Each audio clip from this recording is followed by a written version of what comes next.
दोस्तों, ओडिशा राज्य जो मुख्य रूप से भगवान जगन्नाथ मंदिर के रथ यात्रा के लिए पूरी दुनिया भर मशहूर है, जहां हर साल देश विदेश से लाखों श्रद्धालु दर्शन के लिए जगन्नाथ मंदिर आते हैं और इसी रथ यात्रा को पूरे देश में एक त्योहार की तरह मनाया जाता है। लेकिन बहुत से लोगों को यह बात पता ही नहीं कि इस मंदिर के रथ यात्रा को शुरू करने वाले दूसरे तीसरे कोई नहीं बल्कि नागपुर के राजघराने के संस्थापक महाराज रघुजीराजे भोसले थे। जी हाँ दोस्तों,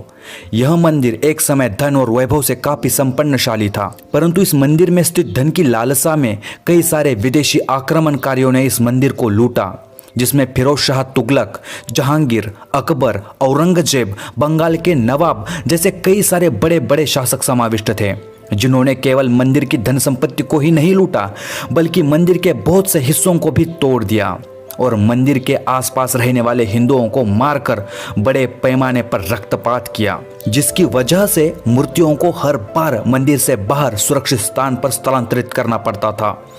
ऐसे अनेकों कारणों की वजह से भगवान जगन्नाथ की वह सुप्रसिद्ध रथ यात्रा बंद पड़ गई थी। ओडिशा में मराठों का शासन। मराठों ने हिंदुस्तान से मुगल सल्तनत को उखाड़कर सफलतापूर्वक मराठा साम्राज्य के पवित्र भगवे ध्वज को पूरे हिंदुस्तान भर फैला दिया था, जिसमें नागपुर के रघुजीराजे भोसले का भी बहुत बड़ा योगदान था। इन्हीं के नेतृत्व में मराठों ने बंगाल पर जीत हासिल करके ओडिशा जैसा पवित्र राज्य नवाब अलवर्दी खान के कैद से मुक्त कर दिया था और ओडिशा राज्य को मराठा साम्राज्य में शामिल कर दिया था। जिसके बाद मराठों ने ओडिशा राज्य पर स्वतंत्र राज्य करना शुरू कर दिया, जिसमें ओडिशा राज्य के लगभग 30 जिले शामिल थे। बाद में जब रघुजीराजे भोसले ओडिशा के जगन्नाथ मंदिर के पास पहुंचे तो मंदिर की वह बहुत ही बड़ी दुर्दशा उन्होंने देखी। उन्होंने तुरंत ही हजारों एकड़ जमीन मंदिर को दान में देकर मंदिर का फिर से जीर्णोद्धार किया, पूजा अर्चना के साथ साथ मंदिर में फिर से मूर्तियों को स्थापित किया और रुकी हुई जगन्नाथ मंदिर की रथ यात्रा को पुनः शुरू करने का आदेश दिया।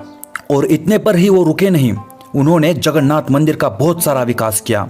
जैसे कि उन्होंने उस समय 40 लाख रुपए इतनी बड़ी धनराशि देकर मंदिर के परिसर में भोग मंडप का निर्माण करवाया, मंदिर के मठ को दानपत्र प्रदान किए,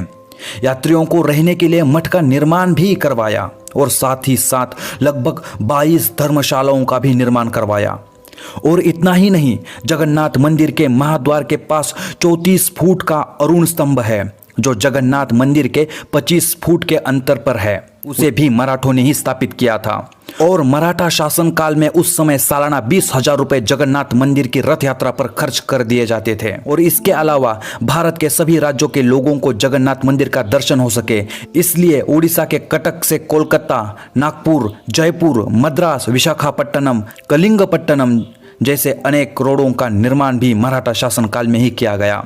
और आवश्यकता अनुसार उस रोड पर पुलों का निर्माण भी करवाया गया। जब हम पुरी शहर में प्रवेश करते हैं तो ऐसा ही हमें 280 फुट का पुल देखने को मिलता है, जिसे 18 नाल पुल कहते हैं, जो आज भी मराठों के वैभव की साक्ष्य देता है। ऐसे ही बहुत प्रयासों के बाद मराठा शासन काल में इस मंदिर का वैभव फिर से लौट आया था। और यहाँ ध्यान देने वाली बात यह है कि मराठा शासन काल में ओडिशा से मुस्लिम शासकों का केवल अंत ही नहीं हुआ बल्कि बाहरी आक्रमणकारियों से भी मंदिर को हमेशा के लिए मुक्त कर दिया। तब से आज तक इस मंदिर की रथ यात्रा बिना किसी रुकावट के हर साल एक नए उत्साह के साथ मनाई जाती है। जगन्नाथ मंदिर की इस रथ यात्रा को भारत के हर कोने कोने तक पहुंचाने का श्रेय नागपुर के भोसले राजवंश को ही दिया जाता है और इसी कारण जगन्नाथ मंदिर के रथ यात्रा के दिन विशेष तौर पर नागपुर के भोसले वंश को विशेष निमंत्रित किया जाता है।